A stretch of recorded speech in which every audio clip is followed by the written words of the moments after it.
Here's what we're going to talk about today. All right, we've talked about a lot of things so far, but how about being memorable? Now, if you are an announcer, you want to be memorable. You don't want to be that guy that someone, oh, I remember that show. That was kind of interesting. It was all right, but it wasn't that good. You weren't memorable. Maybe you don't get hired back. But if you're memorable and people remember you after doing the job, then you can get hired back for many, many jobs. In fact, being memorable, other people see you being memorable, and you can continue to get more and more jobs. That's the key. What do people remember about the show? Did you make it entertaining? Did you do something that was not that good? And it goes to, before I get into the whole spiel about being memorable and how to be memorable, if you think about it this way, when I first started out, I was an announcer guy, and that was basically my name. So if you needed a guy to announce something, somebody would probably say, oh, I know this announcer guy that you can hire, okay? And it wasn't by my name, it was just an announcer guy. And that's what I was the announcer guy. So somebody would hire me, I'd come out and do the job, then I'd be memorable. They would enjoy what I did. Their sponsors would like what I did. The people that were there at the show would love it. The athletes would love what I do and did at the time.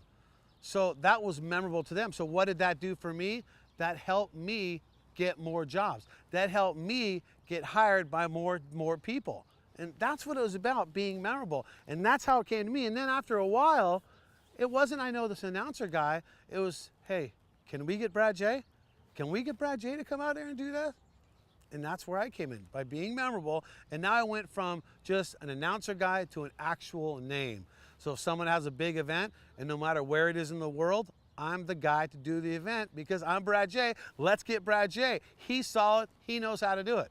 Now, how do you do it?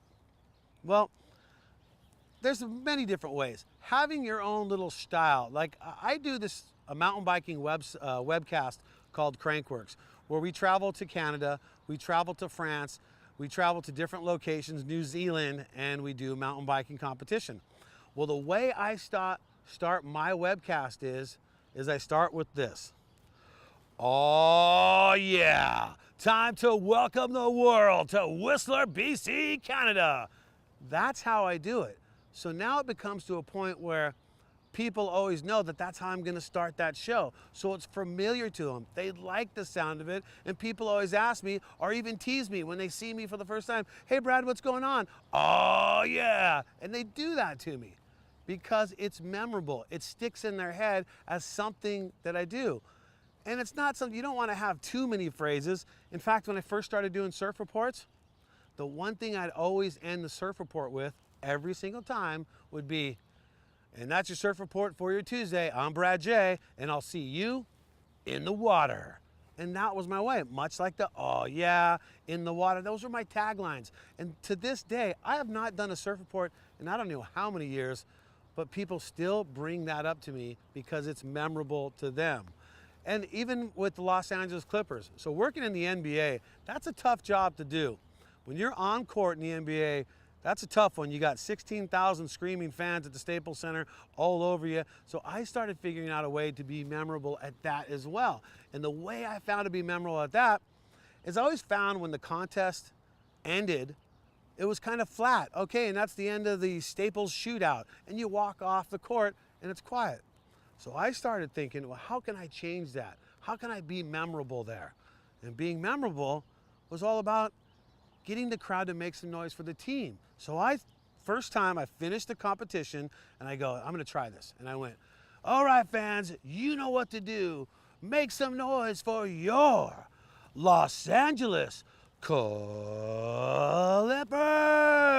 And I do a little punch at the mic, and that was my memorable thing.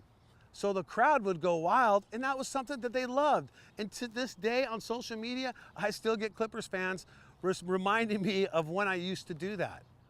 And to me, that's about being memorable and touching different lives. When people come out to a competition, they're being touched by the way you deliver it. So if you're an announcer and you're just going through the motions and you partied too much the night before and all you want to do is just get through the show, you're not doing justice to the people that have spent the money to come out there or the people that are watching online at home.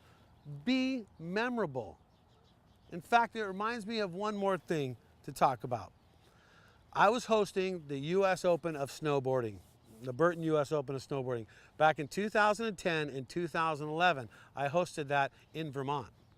So one year, I think it was the 2010, and this was for ABC, so this is a big time show. I'm there, and I'm watching professional snowboarder Jack Matrani talking with guys like Danny Davis. These are all professional, big time snowboarders.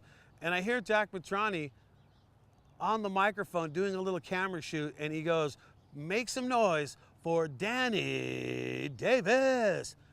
And I looked, and that's exactly how I always announced Danny Davis when he'd win competitions, no matter what, when I'd introduce him when he dropped in the pipe. That's how I introduced him. That was the way I was being memorable. And the way I was being memorable struck a chord with Jack Matrani, professional snowboarder, and he added that to his show. And he's a television host. He does a million things on TV, but he imitated me. Imitation, the highest form of flattery, and that is what it's about. So when you're gonna be memorable, that's what I talk about by being memorable. Have your lines, figure it out that people are gonna remember you by. And then you can go from just being that announcer guy to an actual name where they call you by name to come out there and do it. And you know what? You're learning it from me, Tame Your Talent host, Brad J.